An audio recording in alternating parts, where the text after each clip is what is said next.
रक्षा करो। त्राहिमाम त्राहिमाम। जाए तो जाए कहाँ समझेगा कौन यहाँ, दुख भरी दिल की सदा जाए जाए कहाँ। महाराज रक्षा करो, हम लोगों की रक्षा करो।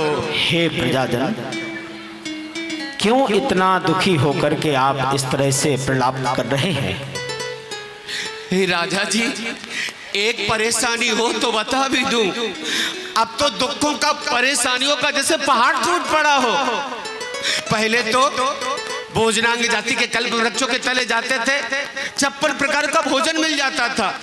पहनने के लिए वस्त्रांग जाति के कल्प वृक्ष के नीचे जाते, वस्त्र मांगते, वस्त्र मिल जाते। आभूषणांग जाति के कल्प वृक्षों से आभूषण प्राप्त हो जाते थे। पानांग जाति के कल्प वृक्षों से रसपान की याचना करते मिल जाते थे। पर अब तो इन 10 प्रकार के कल्प वृक्षों ने फल देने बंद कर दिए महाराज। सूख गए, चिल्लाता रहूं पर वो बिल्कुल नहीं सुनते, ठूठ हो गए। अब दुखी ना हो, अभी तक भोग भूमि थी, अब कर्म भूमि का समय आरंभ हो रहा है। कैसे दुखी ना हो महाराज, विपदा तो कठिन आज आन पड़ी। महाराज मेरी घरवाली कह रही है मेरे मायके में भाई की शादी है और मुझे अच्छे अच्छे कपड़े चाहिए। महाराज मेरे 38 बच्चे हैं, उन बच्चों के लिए कह रही है पूरे वस्त्र। किसी के पास नीचे का नहीं है तो किसी के पास ऊपर का नहीं है। 38 बच्चों का बाप हूं महाराज। घरवाली मुंह फुला कर बैठी है कि तभी घर में आने दूंगी जब इनको पर्याप्त वस्त्र हो, आभूषण हो। अब आप ही बताइए महाराज, कैसे घर जाऊं, कैसे मैं जीजा बनकर जाऊं उसके मायके। दुखी ना हो, चिंतित ना हो, अब ये कर्म भूमि का समय आरंभ हो रहा है। जो व्यक्ति कर्म करेगा वो ही अपना जीवन यापन कर पाएगा। इसलिए आगे सभी को अपनी शक्ति अनुसार, अपनी योग्यता अनुसार कर्म करते हुए जीवन यापन करना होगा। और इसी जीवन यापन के लिए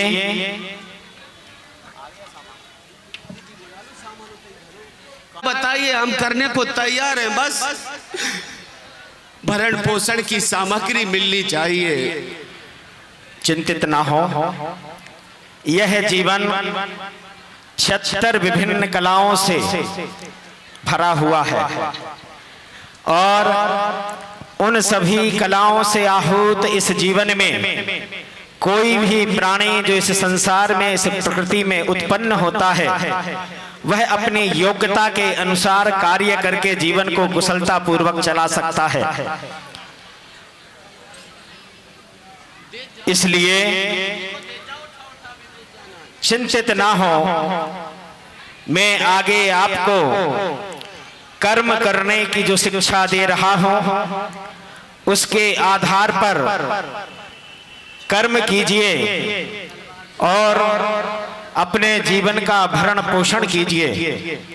बताइए महाराज, बताइए बताइए हमें क्या उपाय बता रहे हैं। बिल्कुल चिंतित ना हो। और हे भव्यात्मा सुनो, सर्वप्रथम अस्त्र और शस्त्र दो का भेद समझे। जिसे धारण करके चलाया जाता है उसे शस्त्र कहते हैं और जिसे बाहुबल से फेंक कर दूसरी ओर प्रहार किया जाता है उसे अस्त्र कहते हैं। इनसे अपने हिंसक प्राणियों की रक्षा करना सीखो। ये लो, सबसे पहले जीवन सुरक्षित रहेगा तो जीवन आगे बढ़ेगा।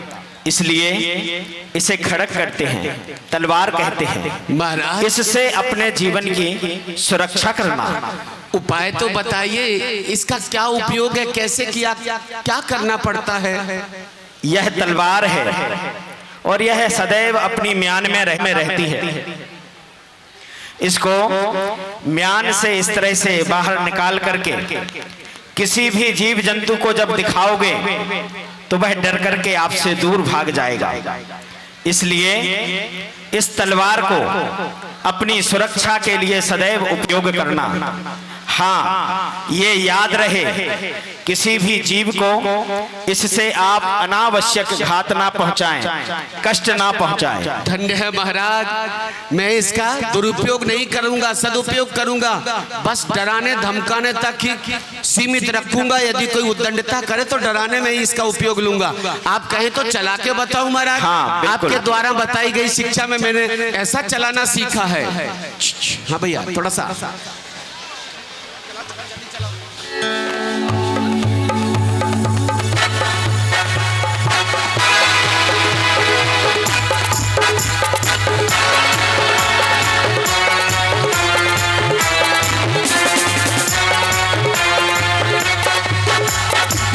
जय हो राजा जी की जय हो।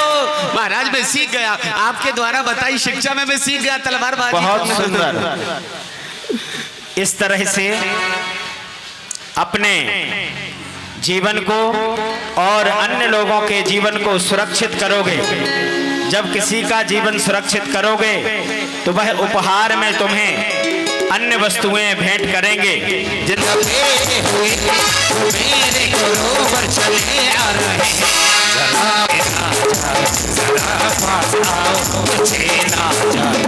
जय गुरुदेवा, जय जय गुरुदेवा।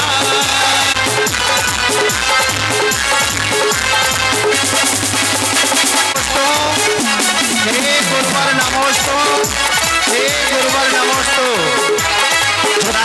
चरणों में सारा जहां, तुम सा लगी कोई दूजा यहाँ। वो सही अपनी चादर लपेटे हुए वो मेरे गुरुवर चले आ रहे। जरा पास आओ तो चेना जाए, जरा पास आओ तो चेना जाए। जय जय गुरुदेवा, जय जय गुरुदेवा।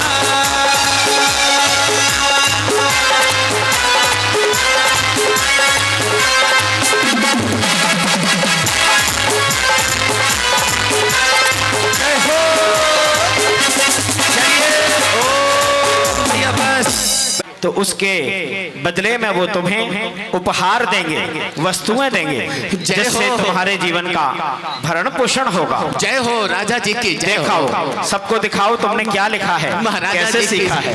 इस तरह तो मैं अपना परिवार चला लूंगा महाराज, पठन पाठन का कार्य करके। आपकी जय हो राजा जी की जय हो। हाँ, और इससे पत्थर में ठोकर मारोगे तो उसमें सुंदर आकार बनेगा।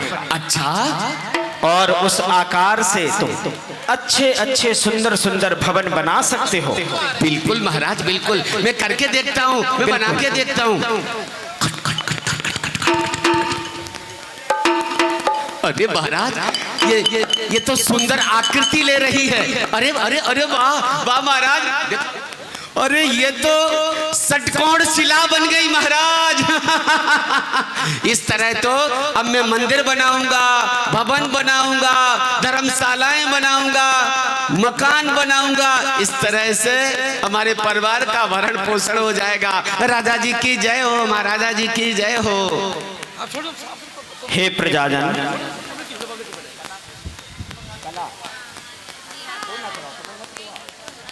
बिल्कुल बताते जा रहे हो। इन सब लोगों में तुम ही थोड़े से अच्छे से दिख रहे हो।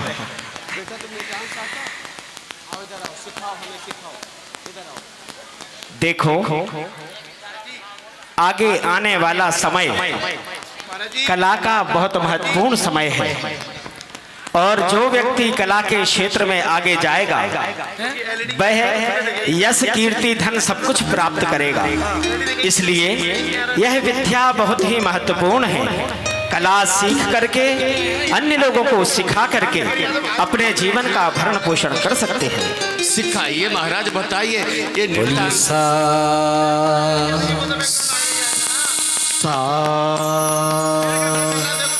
रे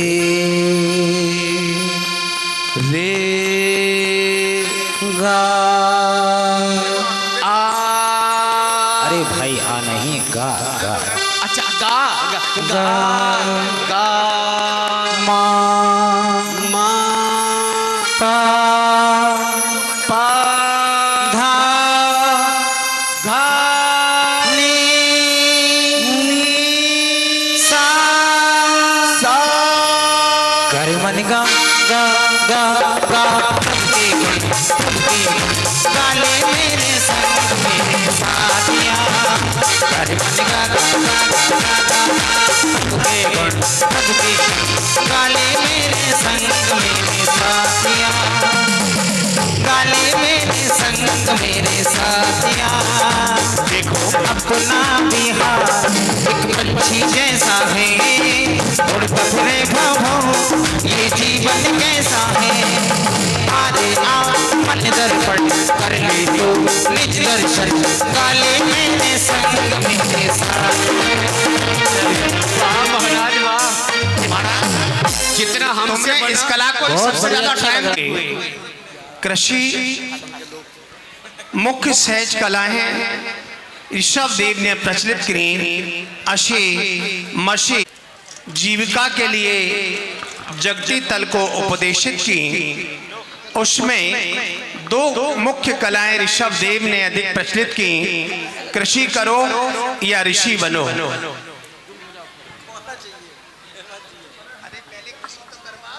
पृथ्वी का हृदय विदीर्ण करो और वहां पर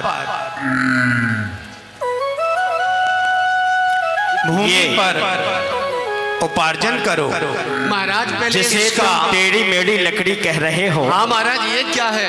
ये हल है। हल सारी समस्याओं का निदान जिसे हल बोलते हैं, सारी समस्याओं का समाधान। जब भी कोई समस्या उत्पन्न होती है तो उसके लिए हल ढूंढा जाता है, निदान ढूंढा जाता है। ये वही निदान है। लोगों के जीवन से सभी समस्याओं का निदान करने में ये हल ही सहयोगी होगा। तो हमें इस हल से इस धरती को विदीर्ण करना है, इसमें बीजों का वपन करना है, इसके बाद हमें फल मिलेंगे। बिल्कुल। अच्छा ठीक है, तो हम अपने इन बैलों के माध्यम से, वृषभों के माध्यम से धरती को जोतते हैं, विदीर्ण करते हैं। आओ चलो। मेरी देश की धरती, थोड़ा लाइट जला दीजिए, थोड़ी सी लाइट। मेरी देश की धरती सोना उगले उगले हीरे मोती। मेरे देश की धरती, मेरे देश की धरती।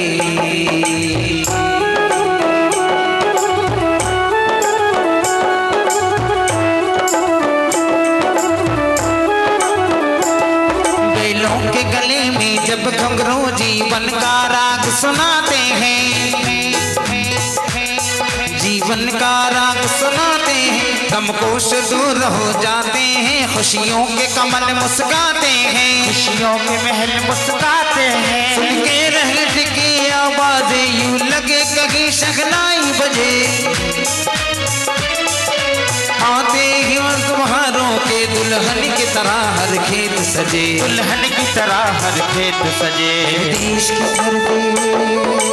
वाह रे वाह महाराज, धोखा किया हमसे धोखा। आप कैसी खेती करना सिखाया किए, बच गया। बिच्छू डंक नहीं, इच्छू दंड। इच्छू दंड कम सुनाई पड़ने का यही तो फेर है। अच्छा इसे इच्छू दंड बोलते, चलो माना इच्छू दंड है, पर है तो दंड ही। इन लट्ठों का क्या करेंगे महाराज? देखो, जैसे ही इसका छिलका उतारोगे, इसमें से मीठा मीठा रस निकलेगा, जिससे तुम्हारी भूख तो शांत होगी ही। उस रस से गुड़ बना करके, मीठा बना करके पूरे ग्वालियर के बाड़ा बाजार में जाकर के बेचोगे, बहुत पैसा कमाओगे। अच्छा विश्वास तभी मानूंगा। देख ब्रजू, इसको तोड़ के देख, है भी रस की नहीं, फिर वही बात होगी वरना।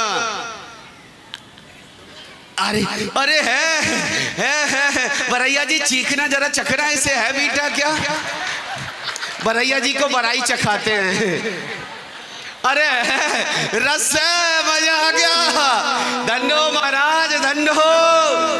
इस रस से तो हम गुड़ बनाएंगे, शक्कर बनाएंगे, आदि आदि मिष्ठान बनाएंगे और हमारा भरण पोषण सबका हो जाएगा। तोड़ लो भैया। पर महाराज ये जो लठ के ऊपर ऊपर नहीं, इच्छू डंक नहीं रहे, बिच्छू डंक नहीं, इच्छू दंड, इनके ऊपर ये जो पत्ते लटक रहे हैं, इनका क्या करें महाराज? ये जो तुम्हारे बैल हैं, इन्हें भूखा ना रहना पड़े, ये उनके काम आएंगे। उनको खिला करके उनकी उदर पूर्ति करना।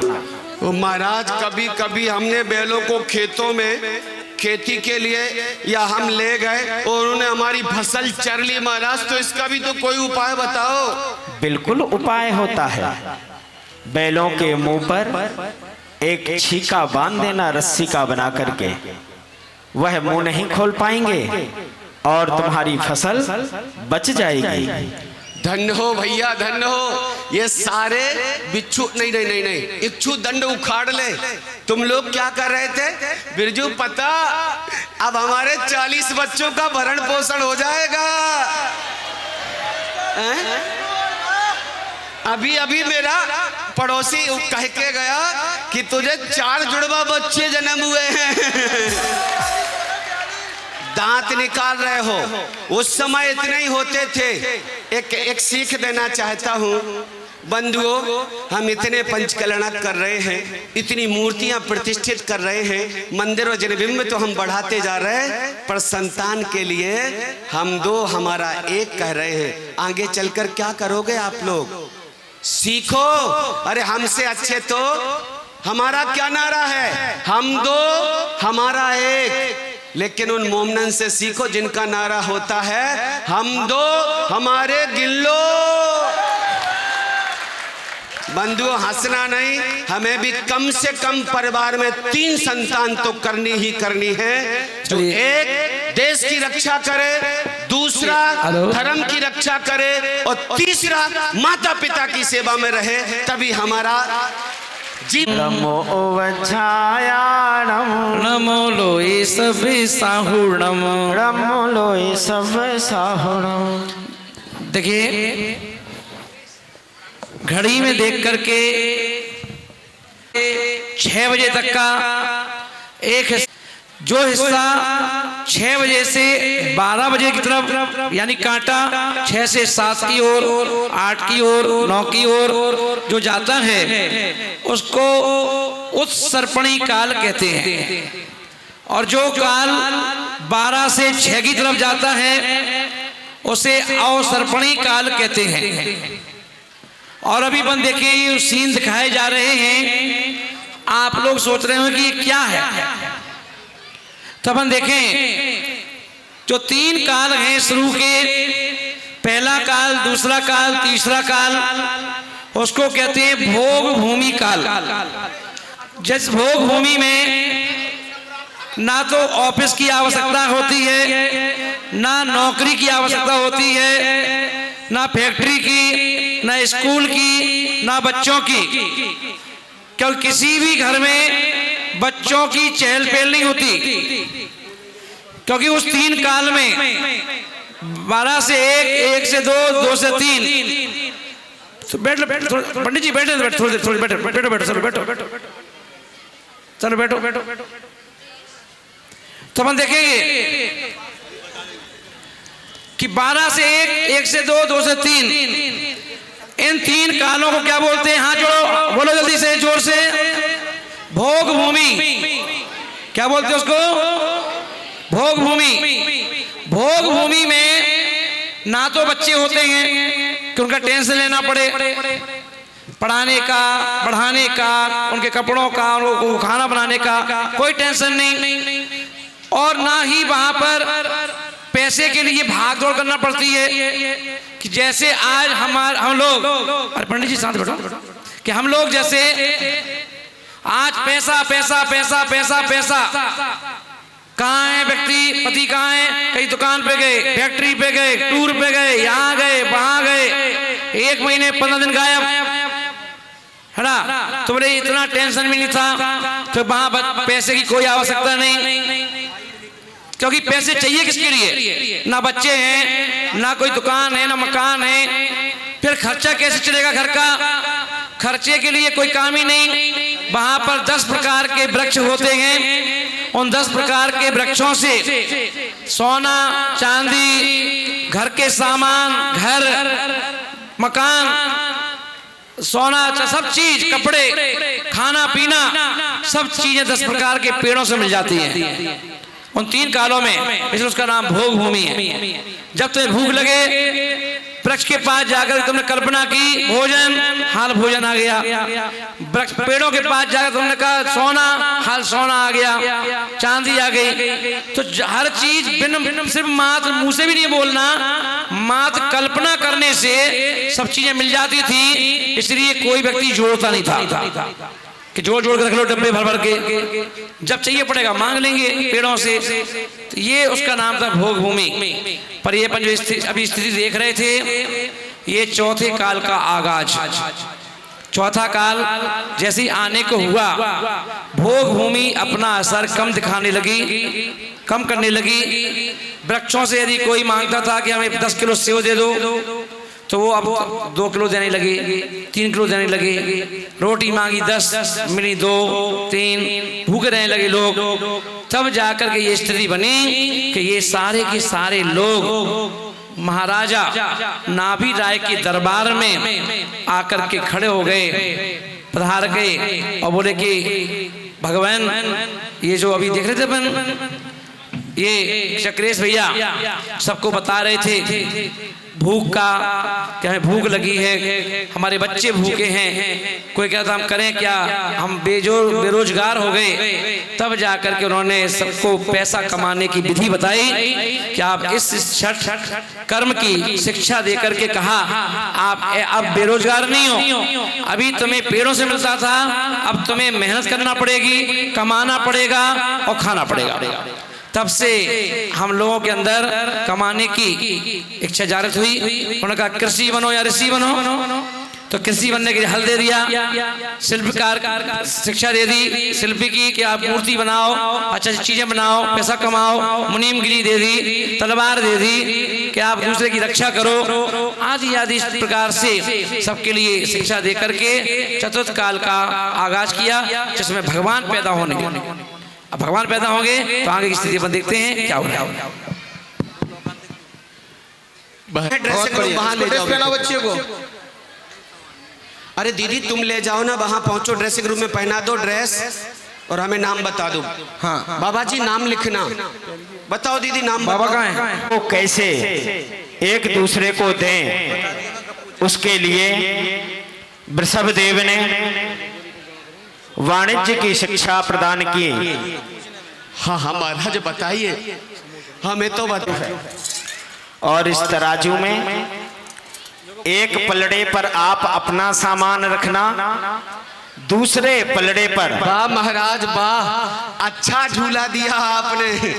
एक पलड़े पर मैं और मेरी पत्नी बैठ जाएगी, एक पलड़े पर मेरे 40 बच्चे बैठ जाएंगे, बड़ा आनंद आएगा झूले में महाराज। ये झूला नहीं, ये नाप तोल करने का यंत्र है, इसको तराजू बोलते हैं। अच्छा तराजू कहते हैं। इसमें एक पलड़े पर आप अपने यहाँ उगाया हुआ अनाज रखना और दूसरे पलड़े पर उतना ही बराबर दूसरे व्यक्ति ने जो अनाज उगाया हो उसको रखना और दोनों आपस में आदान प्रदान करते रहना।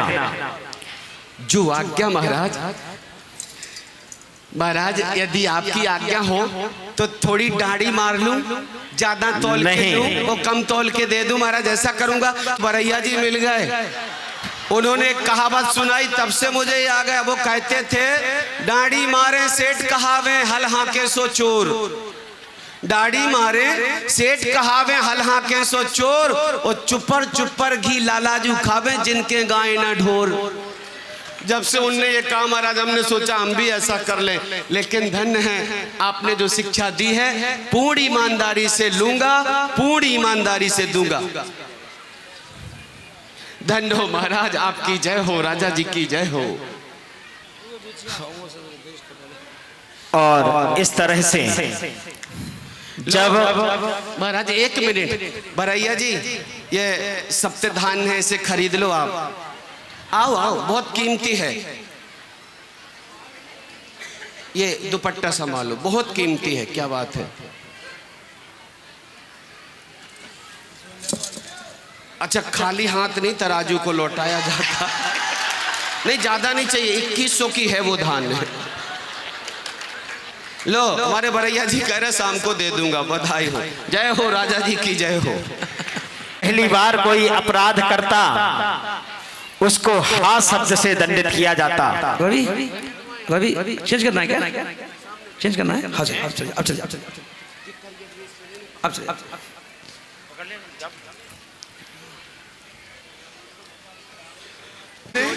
इन्होंने महाराज हमारी गायों को अगवा किया है। हमारा बहुत सारा धान्य रखा था, इन्होंने लूट लिया महाराज। ये चोर है। जो ऐसे कार्य करता है तुम बोलना, एक्शन करना, हाथ निकालो, मैं बोल। उनको हमारे राज्य में हा कितना निंद कार्य है ऐसा कह करके दंड दिया जाएगा। महाराज हम चोर नहीं है। ऐसे बोलो, महाराज की तरफ हाथ करके बोलो। महाराज हम चोर नहीं है। हम क्या करें महाराज। हम आपने हमें मौका दिया कि हमारी आप परेशानी को सुने, मुझे मौका दिया बात करने का, तो ऐसा पहला हमने सौभाग्य पाया कि चोर को दंडित करने से पहले उससे पूछा जा रहा हो कि हमने अपराध क्या किया है। महाराज मैं क्या करता, अपने परिवार को 2 वक्त का भोजन कराने के लिए मुझे इतनी मेहनत करनी पड़ती जैसे हमें हिमालय पर्वत चढ़ना हो। महाराज कुछ लोग खाद्यान्न का संग्रह करते हैं और भूखे भूखे कुछ लोग मर रहे हैं, तो मैंने उन संग्रहित किए खाद्यान्न को दरवाजा खोलकर सबको वितरित कर दिया। क्या ये चोरी करना है महाराज? ये पाप है? तो महाराज मैंने पाप किया है, मुझे क्षमा करो, मुझे क्षमा करो महाराज। किसी से भी पूछे बिना उसकी कोई वस्तु लेना चोरी की श्रेणी में आता है। भले ही उसने पाप किया है, लेकिन उस पाप का मतलब ये नहीं कि आप भी पाप का पाप से दंड दें। आप उनसे आग्रह करते, वो अपने संग्रह किए हुए अनाज में से स्वयं ही लोगों को अनाज दे देते, लेकिन आपने अपराध किया है, इसलिए उसकी सजा निश्चित रूप से मिलनी चाहिए। आपको अपने अपराध का बोध है, इसलिए आपको हा शब्द कह के दंडित किया जाता है। हा, ऐसा अपराध अब दोबारा नहीं करेंगे। नहीं करेंगे महाराज, कभी ऐसा अपराध नहीं करेंगे। जिन लोगों ने हे महाराज ये अपने आप में बहुत बलिष्ठ है, ताकतवर है। महाराज यदि आपके राज्य में इनको सेनापति का कार्य मिल जाए तो सदैव ये सैन्य व्यवस्था संभालकर और बलपूर्वक सैन्य व्यवस्था को मजबूत कर सकते हैं। ये तो बहुत अच्छा सुझाव दिया है। इनका सदुपयोग भी होगा, इनका सदुपयोग भी होगा। अरे मित्र, मुझे सेनापति बना दिया गया, और महाराज मेरे बाजू में जो खड़ा है ना, ये हमारी लुटेरों की टोली में ये भोजन पकाया करता था, बड़ा स्वादिष्ट भोजन बनाता है। इसे रसोईया का काम मिल जाए राजभवन में तो आनंद आ जाए महाराज। बहुत सुंदर, आज से ये हमारी रसोई में रसोईया का कार्य संभालेगा। हे महाराज ऐसे करो, ऐसे करो। हे महाराज, ये तो अयोध्या की धरती का प्रभाव है कि मैं अपने आप से शांत हो गया और आपके सैनिक मुझे पकड़ लाए, वरना हम इतने सक्षम थे कि आपके सैनिक के जो मोमबत्ती से पैर और अगरबत्ती से हाथ थे ना, एक फूंक मारता तो दूर उड़कर गिरता, लेकिन इस धरा पर आते ही मैं निर्मल परिणामी हो गया। महाराज आपकी जय हो। वरना रात में जब कोई बच्चा रोता था तो उसकी माँ कहती थी चुप हो जा, वरना गब्बर आ जाएगा। महाराज बहुत अच्छा। अब आप सेना में जाकर के और सैन्य व्यवस्था को संभालिए। जय हो राजा जी की जय हो, महाराजा जी की जय हो। हम और जो बार बार अपराध करते थे उनको धिक् शब्द से दंडित किया जाता था। धिक्कार है ऐसे जीवन को। आज के समय में आती थी, किसी से कहा जाता, किसी ने अपराध कर दिया, बोले हाँ इतना बोल दिया, बहुत बड़ी सजा मिल गई। फिर हाथ से लोगों को और प्रवृत्ति बढ़ने लगी, फिर उनके हाथ से भी उनको फर्क नहीं पड़ा, तो लोगों को फिर कहा गया माँ कह दिया, उससे बड़ा अपराध, उससे और बड़ा हुआ तो बोले धिक, यानी धिक्कार है। धिक्कार का अर्थ तो इतना ही कि सजाए मौत से भी ज्यादा बड़ी सजा दे दी। पर अब देखिए अपन प्रवृत्ति और धीरे धीरे बढ़ती रही, और आज की समय में व्यक्ति को न डर है मरने का न मारने का। आतंकवादी, उग्रवादी, अब देखते हैं कैसे लोगों को मार देते हैं, कैसे सरेआम गोली मार देते हैं, कभी तलवार मार देते हैं, कभी चाकू मार देते हैं, अब सजा का डर ही नहीं। तो ये 3 सजाएं उस समय थी, हाँ माँ धिक। चारों ओर जब राजा महाराजाओं का आना हुआ लगा था,